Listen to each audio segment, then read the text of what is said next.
Selamat pagi adik-adik. Bagaimana kabarnya? Kakak harap kita sehat-sehat semua ya. Minggu ini kita tetap IMPA walaupun secara online. Tetapi kita harus tetap bersemangat untuk memuji dan memuliakan nama Tuhan serta mendengarkan firman Tuhan. Sebelum kita membaca Alkitab, kita doa terlebih dahulu ya.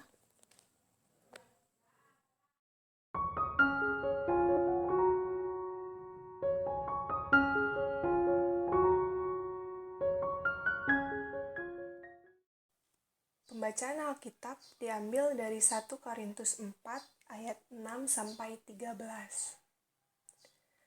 Jika adik-adik sudah membacanya, mari kita mendengarkan renungan dari firman Tuhan yang telah kita baca tadi.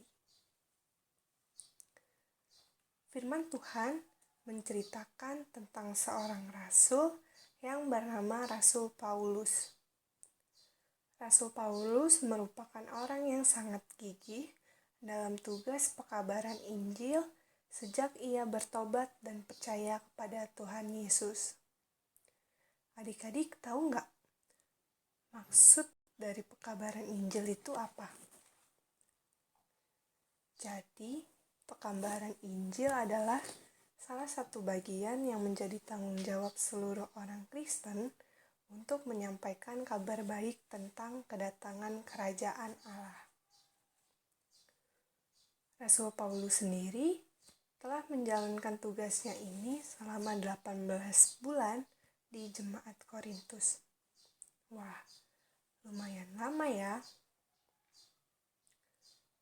Tapi adik-adik, suatu hari Rasul Paulus mendapatkan tugas untuk melanjutkan pekabaran Injil ke wilayah yang lain. Jadi, ia terpaksa harus meninggalkan jemaat di Korintus yang kondisinya pada saat itu masih perlu bimbingan. Setelah Rasul Paulus meninggalkan jemaat di Korintus, muncul berbagai macam masalah yang mereka alami. Permasalahan jemaat Korintus itu mengancam persekutuan mereka sendiri yang berakibat pada perpecahan. Ada kelompok yang merasa hebat karena memiliki kekayaan yang berlimpah, dan ada juga yang merasa bahwa mereka memiliki kekuasaan. Dalam kondisi ini, jabatan Rasul Paulus dipertanyakan adik-adik oleh jemaat di Korintus. Hanya karena ada seorang penginjil baru yang bernama Apolos yang juga melayani di jemaat itu untuk meneruskan pelayanan yang sudah dirintis oleh Rasul Paulus. Jemaat di Korintus merasa memiliki kebanggaan bahwa mereka adalah warga negara yang terhormat dengan status dan pengaruh yang kuat di masyarakatnya. Bagi mereka, Rasul Paulus dianggap sebagai orang yang tak berharga, terbuang, dan tertuduh yang akan dihukum mati. Sebagian lagi, mereka berpikir bahwa mereka adalah orang-orang yang bijaksana, berkuasa, dan dihormati.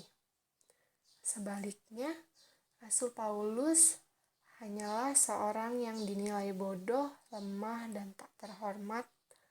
Mereka mempermalukan Rasul Paulus dan menolak citra Rasul Paulus di dalam jemaat mereka.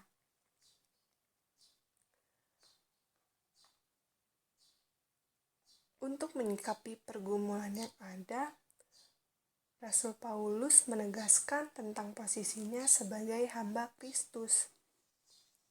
Memang, Rasul Paulus milik jemaat, tetapi hal itu tidak berarti bahwa mereka dapat diperlakukan sesuka hati jemaat.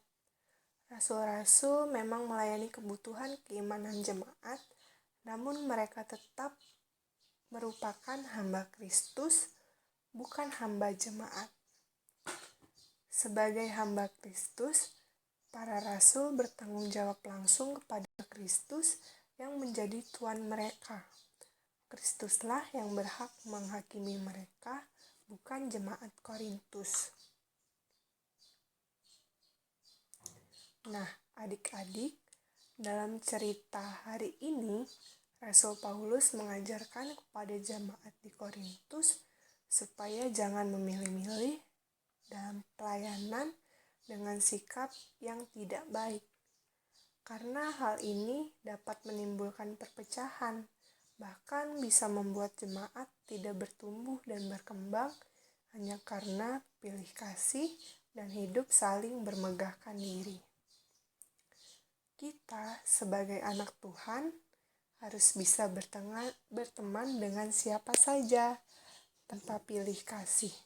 Dan kita juga harus bisa berbagi kebaikan dan saling mendukung dalam kehidupan kita. Melalui firman ini juga kita diajarkan untuk harus mengasihi orang tua dan saudara-saudara kita dengan tulus, dengan tidak saling membeda-bedakan satu sama lain.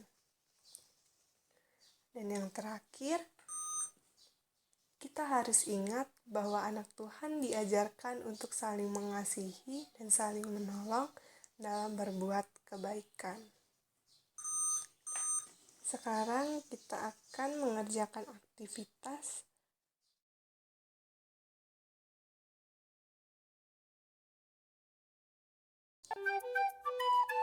Oke, sekian. Terima kasih. Tuhan Yesus memberkati.